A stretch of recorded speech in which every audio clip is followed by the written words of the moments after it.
పరిశుద్ధమైన బైబిల్ గ్రంథం నుండి ద్వితీయోపదేశకాండం 5వ అధ్యాయాన్ని చదువుకుంటాం. మోషే ఇజ్రాయేలీయులందరినీ పిలిపించి ఇట్లా నేను, ఇజ్రాయేలీయులారా, నేను మీ వినికిడిలో నేడు చెప్పుచున్న కట్టడలను విధులను విని వాటిని నేర్చుకొని వాటిని అనుసరించుడి. మన దేవుడైన యెహోవా హోరేబులో మనతో నిబంధన చేసెను. యెహోవా మన పితరులతో కాదు, నేడు ఇక్కడ సజీవులమై ఉన్న మనతోనే ఈ నిబంధన చేసెను. యెహోవా ఆ కొండ మీద అగ్ని మధ్య నుండి ముఖాముఖిగా మీతో మాట్లాడగా మీరు అగ్నికి భయపడి ఆ కొండ ఎక్కలేదు. కనుక యెహోవా మాట మీకు తెలియజేయుటకు నేను యెహోవాకును మీకును మధ్యన నిలిచి ఉండగా యెహోవా ఇలాగూ సెలవిచ్చెను. దాసుల గృహమైన ఐగుప్తు దేశంలో ఉండి నేను రప్పించిన నీ దేవుడైన యెహోవాను నేనే, నేను తప్ప వేరొక దేవుడు నీకుండకూడదు. పైన ఆకాశమందే కానీ క్రింద నున్న భూమి అందే కానీ భూమి క్రిందనున్న నీళ్ళ ఎందే కానీ ఇండు దేని పోలికైనను విగ్రహమును చేసుకొనకూడదు, వాటికి నమస్కరింపకూడదు, వాటిని పూజింపకూడదు. నీ దేవుడనైన యెహోవానగు నేను రోషం గల దేవుడను. నన్ను ద్వేషించు వారి విషయంలో 3-4 తరముల వరకు తండ్రుల దోషమును కుమారుల మీదకి రప్పించు. నన్ను ప్రేమించి నా ఆజ్ఞలు గైకొని వారి విషయంలో 1000 తరముల వరకు కరుణించువాడనవి నాను. నీ దేవుడైన యెహోవా అను నామమును వ్యర్థంగా ఉచ్చరింపకూడదు. యెహోవా తన నామమును వ్యర్థంగా ఉచ్చరించు వారిని నిర్దోషిగా ఎంచడు. నీ దేవుడైన యెహోవా నీకు ఆజ్ఞాపించినట్లు విశ్రాంతి దినమును పరిశుద్ధంగా ఆచరించుము. 6 దినములు నువ్వు కష్టపడి నీ పని అంతయు చేయవలెను. 7వ దినం నీ దేవుడైన యెహోవాకు విశ్రాంతి దినం. దానిలో నీవైనను నీ కుమారుడైనను నీ కుమార్తె అయినను నీ దాసుడైనను నీ దాసి అయినను నీ ఎద్దైనను నీ గాడిదైనను నీ పశువులలో ఏదైనను నీ ఇండ్లలోనున్న పరదేశి అయినను ఏ పనియూ చేయకూడదు. ఎందుకంటే నీ వలె నీ దాసుడును నీ దాసి విశ్రమింపవలెను. నువ్వు ఐగుప్తు దేశమందు దాసుడు అయినప్పుడు నీ దేవుడైన యెహోవా బాహుబలం చేతను చాచిన చేసి చేతను నిన్ను అక్కడి నుండి రప్పించినని జ్ఞాపకం చేసుకును. అందుచేతను విశ్రాంతి దినమును ఆచరింపవలెనని నీ దేవుడైన యెహోవా నీకు ఆజ్ఞాపించును. నీ దేవుడైన యెహోవా నీకు అనుగ్రహించు దేశంలో నువ్వు దీర్ఘాయుష్మంతుడివై నీకు క్షేమం కలుగునట్లు నీ దేవుడైన యెహోవా నీకు ఆజ్ఞాపించిన లాగున నీ తండ్రిని నీ తల్లిని సన్మానించుము. నరహత్య చేయకూడదు, వ్యభిచరింపకూడదు, దొంగిలకూడదు, నీ పొరుగువాని మీద అబద్ధ సాక్ష్యం పలకకూడదు, నీ పొరుగువాని భార్యను ఆశింపకూడదు, నీ పొరుగువాని ఇంటినైనను వాని పొలమునైనను వాని దాసినైనను వాని ఎద్దునైనను వాని గాడిదనైనను నీ పొరుగువాని దగ్గు దేనినైనను ఆశింపకూడదు. 21వ వచనం. నీ పొరుగువాని భార్యను ఆశింపకూడదు, నీ పొరుగువాని ఇంటినైనను వాని పొలంనైనను వాని దాసునైనను వాని దాసినైనను వాని ఎద్దునైనను వాని గాడిదనైనను నీ పొరుగువాని దగ్గు దేనినైనను ఆశింపకూడదు. ఈ మాటలను యెహోవా పర్వతం మీద అగ్ని మేఘ గాఢాంధకారముల మధ్య నుండి గొప్ప స్వరముతో మీ సమాజమంతటితో చెప్పి 2 రాతి పలకల మీద వాటిని రాసి నాకు ఇచ్చెను. ఆయన మరేమీ చెప్పలేదు. మరియు ఆ పర్వతం అగ్ని వలన మండుచున్నప్పుడు ఆ చీకటి మధ్య నుండి ఆ స్వరమును విని మీరు అనగా మీ గోత్రముల ప్రధానులను మీ పెద్దలను నా యొద్దకు వచ్చి మన దేవుడైన యెహోవా తన ఘనతను మహాత్యమును మాకు చూపించెను. అగ్ని మధ్య నుండి ఆయన స్వరమును వింటిమి. దేవుడు నరులతో మాట్లాడినను వారు బ్రతుకుదురని నేడు తెలుసుకుంటుమి. కాబట్టి మేము చావనేలా ఈ గొప్ప అగ్ని మమ్మను దహించును. మేము మన దేవుడైన యెహోవా స్వరం ఇక వినిన ఎడల చనిపోదుము. మా వలె సమస్త శరీరంలో మరి ఎవడు సజీవుడైన దేవుని స్వరం విని అగ్ని మధ్యన నుండి పలుకుట విని బ్రతికెను? నీవే సమీపించి మన దేవుడైన యెహోవా చెప్పున్నది యావత్తు వినుము. అప్పుడు మన దేవుడైన యెహోవా నీతో చెప్పున్నది యావత్తు నీవే మాతో చెప్పినడలా మేము విని దాన్ని గైకొందుమని చెప్పితిరి. మీరు నాతో మాట్లాడినప్పుడు యెహోవా మీ మాటలు వినెను. అప్పుడు యెహోవా నాతో ఇలాగూ సెలవిచ్చెను. ఈ జనులు నీతో చెప్పిన మాట నేను విని ఉన్నాను. వారు చెప్పినదంతయు మంచిదే.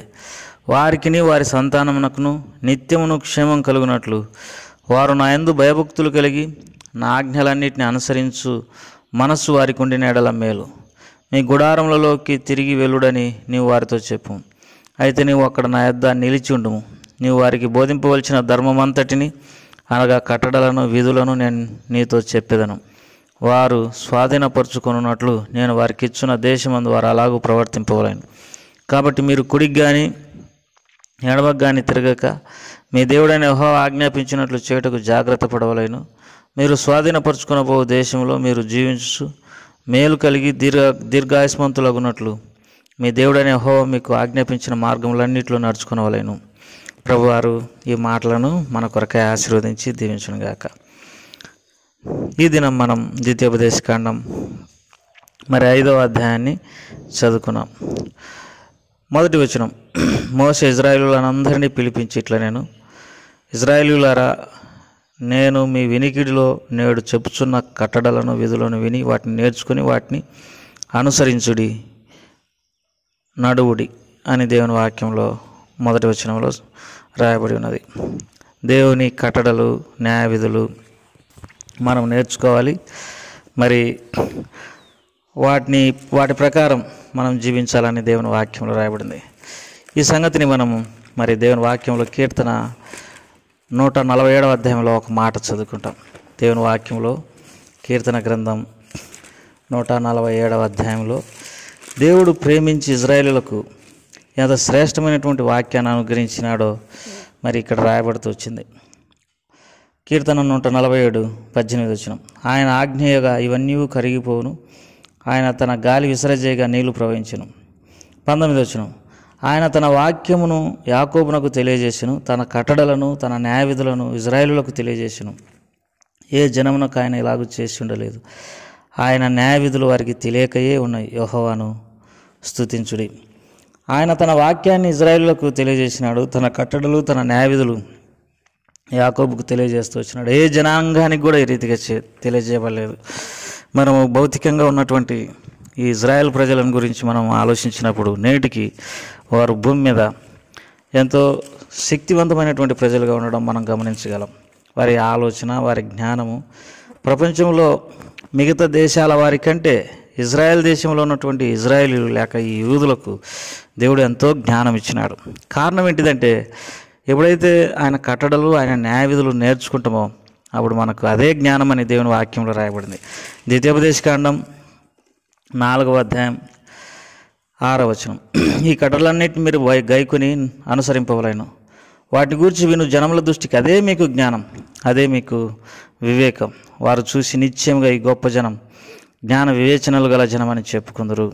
కాబట్టి దేవుని కట్టడలు న్యాయ విధులను అనుసరించడం చేత మనకెంతో జ్ఞానం లభించునని దేవుని వాక్యంలో మనం చదువుకుందాము. 119వ కీర్తనలో ఈ మాట రాయబడింది, నేను నీ వాక్యమును అనుసరించుచున్నాను గనక వృద్ధుల కంటే నాకు విశేషమైనటువంటి జ్ఞానం గలదని దేవుని వాక్యంలో రాయబడింది. దేవుని కట్టడలు న్యాయ విధులు అనుసరించినప్పుడు, వాటిని నేర్చుకున్నప్పుడు మనకు విశేషమైనటువంటి జ్ఞానం లభించును. అంతేకాదు, దేవుడే మరి జ్ఞానం మానవులకు అనుగ్రహించేటటువంటి వాడు, దేవుడే చక్కని ఆలోచన చెప్పేటటువంటి వాడు అన్న సంగతి కూడా మనకి గ్రహించవలసినటువంటి వారం అంటున్నాం. ఈ సంగతి దానియేలు గ్రంథం 1వ అధ్యాయంలో చదువుకోగలం. దానియేలు గ్రంథం 1వ అధ్యాయం 17వ వచనం, ఈ 4 బారుల సంగతి ఏమనగా దేవుడు వారికి జ్ఞానం, సకల శాస్త్ర ప్రావీణ్యత, వివేచనను అనుగ్రహించును. మరియు దానియేలు సకల విధములకు దర్శనములను స్వప్నభావములను గ్రహించు తెలివిగలవాడైనను. నెబుకద్నెజరు తన సముఖమునకు వారిని తేవాలని ఆజ్ఞ ఇచ్చి నియమించిన దినములు కాగానే నపుంసకుల అధిపతి రాజు సముఖమున వారిని నిలవబెట్టెను. రాజు వారితో మాట్లాడగా వారందరిలో దానియేలు, హనన్య, మిషాయేలు, అజర్యా వంటి వారెవరునూ కనబడలేదు గనుక వారే రాజు సముఖమున నిలిచిరి. రాజు వీరి యొద్ద విచారణ చేయగా జ్ఞాన వివేకంగా సంబంధమైన ప్రతి విషయంలో వీరు తమ రాజ్యమందంతటి అందును శకునగాండ్ర కంటేను గారడి విద్య గల వారి కంటేను 10 అంతల శ్రేష్ఠులని తెలియజేయబడెను. కాబట్టి దేవుని ప్రజలారా, మరి ఇక్కడ దానియేలు, షడ్రాక్, మెషక్ అనేటటువంటి 4 బారుల గురించి రాయబడింది. వీరు తాము అపవిత్రపరచుకోలేదు అనగా రాజు భుజించు భోజనం, రాజు తాగు పానీయాన్ని తాగి వారు తాము అపవిత్రపరచుకోకూడదని తలంచి వారు శాకాహారమునే భుజించిరి. ఎవరైతే పవిత్రంగా ఉంటారో, ఎవరైతే దేవుని దృష్టికి మంచివారుగా ఉంటారో, ఎవరైతే నీతి గల జీవితం జీవిస్తారో వారికి దేవుడు జ్ఞానం ఇస్తాడు, విశేషమైనటువంటి ఆలోచన శక్తి ఇస్తాడు. అందుకే దేవుని వాక్యంలో కీర్తన గ్రంథంలో మనం ఈ మాట చదువుకుంటాం, మీకు ఉపదేశం చేసేదను, మీరు నడవలసిన మార్గమును మీకు బోధించదను అని రాయబడింది. మరి యోబు గ్రంథంలో ఈ వాక్య భాగాన్ని చదువుకుంటాం. దేవుడు ఎంత శ్రేష్టమైనటువంటి జ్ఞానం మానవులకు అనుగ్రహిస్తాడో యోబు గ్రంథం 26వ అధ్యాయంలో రాయబడింది, 1వ వచనం నుండి. అప్పుడు యోబు ఇలాగూ ప్రత్యుత్తరం ఇచ్చెను, శక్తి లేని వానికి నువ్వెంత సహాయం చేస్తేవి, బలం లేని బాహుని ఎంత బాగుగా రక్షించితివి, జ్ఞానం లేని వానికి ఎంత చక్కగా ఆలోచన చెప్తివి, సంగతిని ఎంత చక్కగా వివరించితివి. జ్ఞానం లేని వారికి చక్కగా ఆలోచన చెప్పేటటువంటి వాడు. చూడండి, మరి ప్రపంచంలో జ్ఞానం కలిగినటువంటి వారు ఎవరనంటే యూదులే, లేకపోతే ఇజ్రాయేలీలే. ఎందుకు వారికి దేవుడు అంత జ్ఞానం ఇచ్చినాడు భౌతికమైనటువంటి ఇజ్రాయేలీలకు లేకపోతే యూదులకు అని అంటే, వారు దేవుని ఆజ్ఞలను కట్టడలను మరి నేర్చుకున్నారు, వారు వాటిని అనుసరించి జీవిస్తుంటున్నారు. కాబట్టి ప్రియులారా, విశేషమైనటువంటి జ్ఞానం దేవుడు వారికి అనుగ్రహిస్తూ వచ్చినాడు. కాబట్టి మరి ఇప్పుడు ద్వితీయోపదేశకాండం 5వ అధ్యాయంలో ఇంకొక మాట కూడా చదువుకుంటాం. ద్వితీయోపదేశకాండం 5వ అధ్యాయం. ఇక్కడ దేవుడిచ్చినటువంటి 10 ఆజ్ఞల సంగతి కూడా ప్రస్తావించబడింది. ఇందులో మొదటిది మరి ఆకాశం కింద, భూమిపైన, నీళ్ళలో దేని పోలికనైన విగ్రహమును నువ్వు చేసుకొనకూడదు, వాటికి నమస్కరింపకూడదు, వాటి పూజింపకూడదు, నీ దేవుడగు యెహోవానగు నేను రోషంగల దేవుడునని దేవుని వాక్యంలో రాయబడింది. మరి భారతదేశంను మనము జ్ఞాపకం చేసుకున్నప్పుడు, లేకపోతే మన భారతదేశము ఆ చుట్టుపక్కల ఉన్నటువంటి దేశాల గురించి మనం ఆలోచన చేసినప్పుడు ఎంతో విగ్రహారాధనతో నింపబడినటువంటి దేశంగా మనం మన దేశాన్ని గమనించవచ్చు. దేవుని వాక్యంలో ఈ మాట రాయబడింది, బొమ్మల పూజల వలన వచ్చు జ్ఞానం వ్యర్థమని. నిజమైనటువంటి దేవుని విడిచిపెట్టి, సృష్టికర్త అయినటువంటి దేవుని విడిచిపెట్టి బొమ్మలకు పూజించి, సృష్టిని పూజించి, మరి దేవునికి కోపం రేపుతూ ఉన్నటువంటి ప్రజల హృదయాలు తెరవబడాలా, వారి మనోనేత్రాలు తెరవబడాలని కూడా మనం కోరుకోవాల్సినటువంటి వారమంటున్నాం. రోమిలకు రాసిన పత్రిక 1వ అధ్యాయంలో ఈ వాక్య భాగాన్ని చదువుకుంటాం. రోమిలకు రాసిన పత్రిక 1వ అధ్యాయం 18వ వచనం. దుర్నీతి చేత సత్యమును అడ్డగించు మనుషుల యొక్క సమస్త భక్తిహీనత మీదను దుర్నీతి మీదను దేవుని కోపం పరలోకం నుండి బయలుపరచబడుచున్నది. ఎందుకనగా దేవుని గురించి తెలియశక్యమైనదేదో అది వారి మధ్య విశదమైనది, దేవుడు అది వారికి విశదపరిచెను. ఆయన అదృశ్య లక్షణములు అనగా ఆయన నిత్యశక్తియు దేవత్వమును జగదుత్పత్తి మొదలుకొని సృష్టింపబడిన వస్తువులను ఆలోచించడం వలన తేటపడుచున్నది కనుక వారు నిరతులై ఉన్నారు. మరియు వారు దేవుని ఎరిగి ఆయనను దేవునిగా మహిమపరచలేదు, కృతజ్ఞతాస్తుతులు చెల్లింపలేదు, కానీ తమ వాదములందు వ్యర్థులైరి. వారి అవివేక హృదయం అంధకారమాయను, తాను జ్ఞానులమని చెప్పుకొనొచ్చు బుద్ధిహీనులైరి. వారు అక్షయుడు యొక్క దేవుని యొక్క మహిమను క్షేమగు మనుషుల యొక్క, పక్షుల యొక్క, చతుస్పాద జంతువుల యొక్క, పురుగుల యొక్క ప్రతిమా స్వరూపంగా మార్చిరి.